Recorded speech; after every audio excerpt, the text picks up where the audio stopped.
ઘણા બધા લોકોને અવારનવાર પ્રશ્ન સતાવતા હોય છે કે વાયગ્રાની ગોળી લેવાય કે નહીં, અને જો લેવાય તો તેની શું આડઅસર થાય છે અને શું ફાયદા થાય છે. અને ઘણી વખતે તો કોઈ દિવસ વાયગ્રાની ગોળી લીધેલી નથી હોતી. તો સૌથી પહેલા તો પ્રશ્ન એ થાય કે આ ગોળી લઈએ તો સૌથી પહેલા તેની આડઅસર શું થાય છે, આપણા સ્વાસ્થ્ય માટે તે સેફ છે કે નહીં, અને હા, તેનાથી સેક્સ ટાઈમ લંબાય છે કે નહીં. આવા ઘણા બધા પ્રશ્નો અવારનવાર મૂંઝવતા હોય છે, પરંતુ આ બધા જ પ્રશ્નોનું સોલ્યુશન તો હોય જ છે. તો કેમ છો મિત્રો, મજામાં? હું ડોક્ટર રાજન આજે આપની પાસે નવી મસ્ત માહિતી લઈને આવી ગયો છું. તો મિત્રો, આ જે વિડીયો છે તે તમે જરૂરથી છેલ્લે સુધી જોજો અને તમારા મિત્રોને શેર કરવાનું પણ ના ભૂલશો. સૌથી પહેલા તો વાયગ્રા ક્યારે લેવાતી હોય છે, એટલે કે જ્યારે શારીરિક સંબંધ રાખતી વખતે ઓછા સેક્સ ટાઈમની જગ્યાએ વધારે સારું સેક્સ્યુઅલ પરફોર્મન્સ મેળવવા માટે વાયગ્રા લેવાતી હોય છે. અને ઘણા લોકો ઇરેક્ટાઇલ ડિસફંક્શન જેવી સમસ્યાથી પણ પીડાતા હોય છે.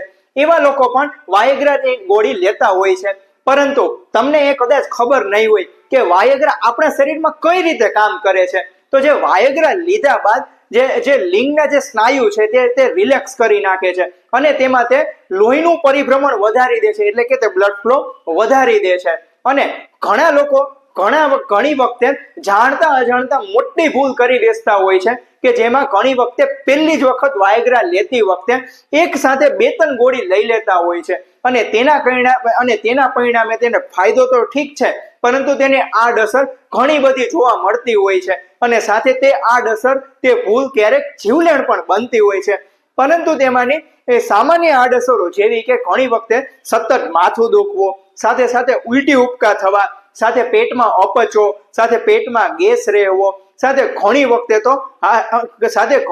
તો હાથ પગમાં ધ્રુજારી થવી, શરીરમાં કળતર થવી, સાથે બેક પેઇન એટલે કે કમરનો દુખાવો થવો, આવા લક્ષણો વારે જોવા મળતા હોય છે. પરંતુ કેટલીક સિરિયસ સાઇડ ઇફેક્ટ પણ છે કે જે જીવલેણ બની શકે છે. તેમાં સૌથી પહેલું કે જે લોકોને બીપીની તકલીફ રહેતી હોય, સાથે જે લોકોને ભૂતકાળમાં હૃદય રોગની તકલીફ રહેલી હોય, એવા લોકો માટે વાયગ્રા જીવલેણ પણ બની શકે છે. કેમ? કારણ કે વાયગ્રા લેવાથી હૃદય ઉપર લોડ વધી જાય છે અને તેના પરિણામે હાર્ટ ફેલ થઈ જાય છે અને છેવટે તે જીવલેણ પણ બની શકે છે. સાથે બીજું અને અતિ અગત્યનું તો એ છે કે તેનાથી પરમેનન્ટ વિઝન લોસ એટલે કે કાયમી માટે અંધાપો આવી શકે છે. પૂછો કેમ? તો હા, તેનાથી આપણી જે આંખને લોહી પહોંચાડતી જે પણ ધમની હોય, એટલે કે તેમાં લોહીનું પરિભ્રમણ તે બંધ થઈ જતું હોય છે અને તેને કારણે કાયમી માટે આપણે અંધાપો આવી જતો હોય છે. સાથે ઘણી વખતે તો એવું પણ બનતું હોય છે કે કાયમી માટે પરમેનન્ટ હિયરિંગ લોસ એટલે કે પરમેનન્ટ માટે કાયમી માટે બહેરાશ આવી જતી હોય છે. પરંતુ આજે જે છેલ્લી આડઅસર છે તે ઘણી વખતે જૂજ જ જોવા મળતી હોય છે. તો મિત્રો, આ કોઈ ગોળી, આ કોઈ દવા કોઈ મજાક નથી. તે આપણા માટે ખતરનાક જીવલેણ પણ બની શકે છે. અને હા, પોતાની રીતે અને ઘણી વખતે પોતાના મિત્રોને પૂછીને પોતાની જાતે યુઝ કરીએ તો છીએ, પરંતુ આ જે વસ્તુથી આપણને ગંભીર પરિણામો પણ ભોગવવા પડતા હોય છે.